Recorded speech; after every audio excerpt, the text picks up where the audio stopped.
जय श्री कृष्णा। आप सबका वैदिक प्रेडिक्ट में स्वागत है। दोस्तों, आज का विषय है जो हम नक्षत्र सीरीज ले रहे हैं, तो आज नंबर है शतभिषा नक्षत्र। शतभिषा नक्षत्र बेसिकली अगर नाम ही देखें तो शत मीन्स 100 और भीषा मीन्स औषधियाँ। तो इसे ये भी कह सकते हैं 100 औषधियाँ या 100 हीलिंग्स। तो ये टोटली जो है बेसिकली हीलिंग से ज़्यादा कंसर्न्ड है, क्योंकि इसका डिग्री जो है कुंभ राशि में पड़ता है 6 डिग्री 40 मिनट से लेके 20 डिग्री तक। और क्योंकि कुंभ राशि में तो शनि का प्रभाव काफ़ी होता है इस नक्षत्र पे, और ये राहु का नक्षत्र है, तो शनि और राहु का दोनों का इसका काफ़ी प्रभाव रहता है। अब जैसे कि नाम बताता है कि ये जो है नक्षत्र है ये हीलिंग के लिए गिना जाता है।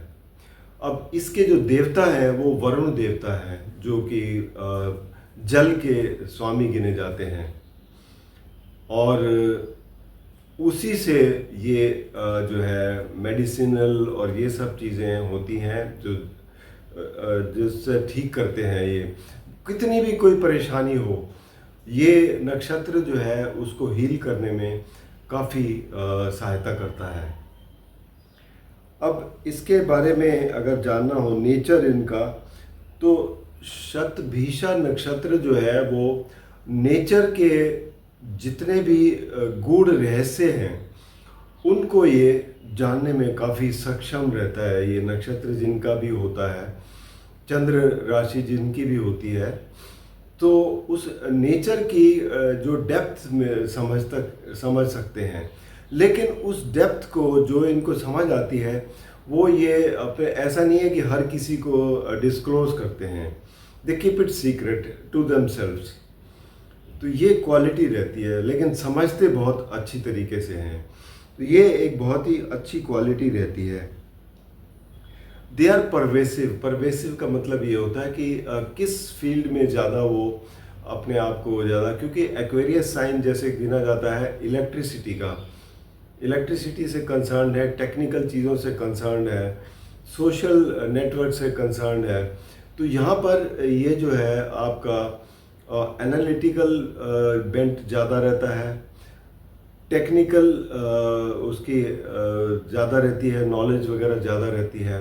इसी तरीके से मटेरियल प्लेन पे भी ये जो है नक्षत्र जो है अपनी काफ़ी खूबियाँ दिखाता है, और सोशल जो इनका नेचर है उसमें भी इनका काफ़ी अच्छा योगदान रहता है। तो ये सब चीज़ों में ये इनकी खूबी देखी जाती है।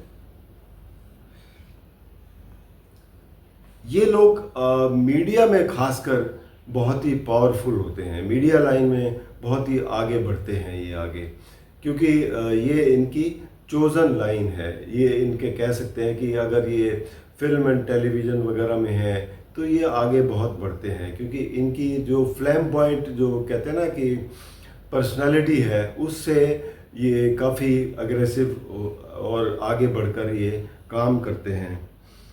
मोड ऑफ फंक्शनिंग में अब जब देखा जाए तो दे आर वेरी एक्टिव और अपवर्ड लुकिंग है, मूवेबल है साइन, अपवर्ड लुकिंग है और एक्टिव नक्षत्र हैं। जेंडर न्यूट्रल गिना जा सकता है इनको, जैसे कि मरकरी न्यूट्रल गिना जाता है, वैसे ही ये इनका भी न्यूट्रल जेंडर गिना जाता है। बॉडी पार्ट्स में फिर जो जॉज होते हैं, जॉज जो है वो रिप्रेजेंट करते हैं इस नक्षत्र को। अगर किसी को कोई प्रॉब्लम आती है या एफ्लिक्टेड होता है तो आप देखेंगे कि जॉज में प्रॉब्लम आती है उनको।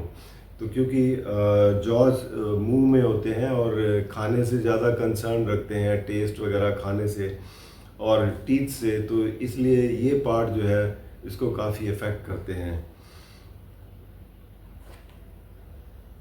और दोष वात दोष है, क्योंकि वायु तत्व ज़्यादा है, राहु और शनि क्योंकि इससे प्रभावित हैं, और एक्वेरियस साइन भी जो है वो वायु तत्व का है, तो इस वजह से वात वृत्ति जो है दोष काफ़ी रहता है इनमें, अगर एफ्लिक्टेड हो तो। इनके जो इस नक्षत्र के जो 4 पद हैं, तो जैसे पहला पद पड़ेगा 6:40 से लेके 10 तक, that goes to Sagittarius navamsa. तो सैजिटेरियस नवांश में जो लोग होते हैं ये they are very happy go lucky type होते हैं, एक्सप्लोरर होते हैं, और मतलब काफ़ी ऑप्टिमिस्टिक टाइप होते हैं ये लोग, तो ये काफ़ी अच्छी पोजीशन में रहते हैं। इसी तरीके से दूसरा पद जो है वो 10 से लेके 13 डिग्री 20 मिनट तक ये जाता है कैप्रिकॉर्न नवांश में, यानी मकर नवांश में। तो यहाँ पर ये लोग बेसिकली थोड़ा सीरियस ज़्यादा होते हैं, ऑर्गेनाइज काफ़ी रहते हैं, और मटेरियलिस्टिक गेंस की तरफ इनका काफ़ी ध्यान रहता है। तो ये बहुत ही एक किस्म से सीरियस टाइप के इंसान रहते हैं, जो अपनी मटेरियलिस्टिक चीज़ों को किस तरीके से प्रोग्रेस करनी है, वो नेचर रहता है इनका। तीसरा पद जो है वो 13:20 से लेके 16:40 तक जो रहता है वो जाएगा आपके कुंभ राशि में। तो कुंभ राशि तो में तो है ही है ये नक्षत्र, तो इस वजह से यहाँ पर ये बेसिकली इनका जो नेचर है बड़ा ही एग्रेसिव रहता है, फ्लैम्बॉयंट है, सोशली बड़े ही एक्टिव होते हैं। तो मतलब अपने आप को कहीं भी किसी जगह पे पॉपुलैरिटी बहुत होती है इनकी, तो ये इनके अंदर काफ़ी और नॉलेज काफ़ी गेन करते हैं, ये क्वालिटीज़ रहती हैं। और दूसरा जो आगे 16:40 से लेके 20 डिग्री तक का जो चौथा पद है ये जाता है मीन राशि में। अब मीन राशि वाले जो है ज़्यादातर बेसिकली डे ड्रीमर्स रहते हैं, तो एक किस्म से कहते हैं ना ख्याली पुलाव ज़्यादा बनाने वाले होते हैं। इनको इल्यूशन, हेलुसिनेशन, ये सब चीज़ें भी काफ़ी होती हैं, तो इस तरीके की चीज़ों का इनको सामना करना पड़ता है। तो ये सब चीज़ें इन 4 पदों से देखी जा सकती हैं। अब प्रोफेशन अगर इनके देखे जाए तो बेसिकली जैसे मैंने बताया, film and television line, media line, जैसे कि आप जर्नलिज़म वगैरह में हो तो उसमें काफ़ी एग्रेसिव होते हैं। डिटेक्टिव्स बहुत अच्छे होते हैं क्योंकि सीक्रेट्स जानते हैं और डिस्क्लोज़ भी नहीं करते, इस वजह से ये डिप्लोमेट बहुत अच्छे होते हैं, डिटेक्टिव्स बहुत अच्छे होते हैं। योगा, मेडिटेशन सेंटर्स और मेडिसिन, फार्मास्यूटिकल्स, इन सब में, क्योंकि औषधि से जुड़े हुए तो हैं ही हैं। फिज़िक्स और केमिस्ट्री लैब में हो सकते हैं ये, और साथ में और भी कई चीज़ें हैं, जैसे एस्ट्रोनॉट हो सकते हैं, स्पेस से जुड़े हुए कामों में हो सकते हैं, स्पेस स्टेशन से रिलेटेड काम करते हों, तो इन सब चीज़ों से इनका टेक्नोक्रेट्स हो सकते हैं, क्योंकि टेक्निकली ये बहुत ही स्ट्रांग होते हैं। शनि और राहु का प्रभाव होने की वजह से ये बहुत ही अच्छे टेक्नोक्रेट्स होते हैं। तो ये सब प्रोफेशन है जिसमें ये एक्सेल करते हैं। और प्लेसेस जो है बेसिकली देखा जाए तो इनके देखा जाए स्टूडियोज़, क्योंकि फिल्म और टेलीविज़न लाइन से जुड़े होते हैं, स्पेस स्टेशन और योगा मेडिटेशन सेंटर, या फिर मेडिसिनल सेंटर्स जैसे हैं जहाँ पर हॉस्पिटल्स वगैरह हैं, तो इन सब चीज़ों से जुड़े रहते हैं। तो ये इनकी चीज़ें हैं। बाकी जो डायरेक्शन है वो इनकी है साउथ वेस्ट या साउथ ईस्ट, ये डायरेक्शन है इनकी, और अपवर्ड मूविंग है। और मंथ अगर देखा जाए तो श्रावण मंथ इनका जो है महीना गिना जाता है वैदिक कैलेंडर के हिसाब से। और ऑस्पिशियस जो एक्टिविटीज़ हैं इनके लिए, तो गुड, इनके लिए कोई भी नए जो बिज़नेस एक्टिविटीज़ अगर स्टार्ट करनी हो तो ये काफ़ी अच्छा नक्षत्र है उसके लिए। और साथ ही में लैंड और हाउसिंग डील्स वगैरह करनी हो उसके लिए भी बहुत अच्छा है।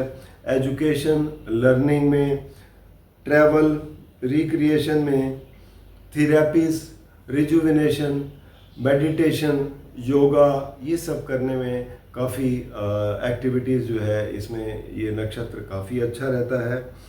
और इन ऑस्पिशियस एक्टिविटीज़ में आता है मैरिज, आता है चाइल्ड बर्थ, आता है या फर्टिलिटी के लिए ट्रीटमेंट वगैरह जो कराते हैं वो इस नक्षत्र में नहीं कराना चाहिए। ये उस टाइम के लिए बिल्कुल भी ठीक नहीं है। लॉ सूट्स वगैरह चल रहे हो तो इस नक्षत्र से कभी नहीं स्टार्ट करना चाहिए। आर्गूमेंट्स वगैरह इसमें अवॉइड करने चाहिए क्योंकि you will be defeated in that. तो ये सब जो क्वालिटीज़ आती हैं इस नक्षत्र की, तो मैं समझता हूँ कि काफ़ी अच्छी आपको इससे नॉलेज मिलेगी इसको असेस करने में कि किस तरीके के कैरेक्टरिस्टिक्स से आप देख रहे होंगे। अगर किन्हीं का है तो ये बहुत ही अच्छे तरीके से आप जान सकते हैं और कहाँ पर इसको अप्लाई किया जा सकता है इससे आपको पता लग जाता है। बाकी व्यक्तिगत रूप में अगर आपको कोई भी प्रश्न हो तो आप कमेंट बॉक्स में लिखिए, उसका मैं ज़रूर उत्तर दे दूंगा। और अगर आपको कुंडली का विश्लेषण करवाना हो तो आप नीचे दिए गए नंबर पर संपर्क करें या फिर vedicpredict@gmail.com पर अपनी जन्म की विवरण देकर कुंडली का विश्लेषण करवा सकते हैं। धन्यवाद।